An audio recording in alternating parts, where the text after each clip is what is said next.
بهاتريك في 23 دقيقة.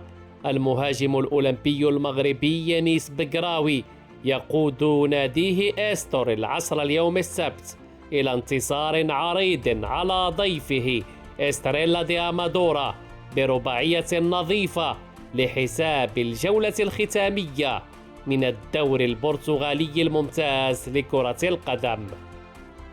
وأنهى المهاجم المغربي الواعد الموسم بإحراز 11 هدفاً وصناعة 3 أهداف أخرى من أصل 35 مشاركة في كل المسابقات.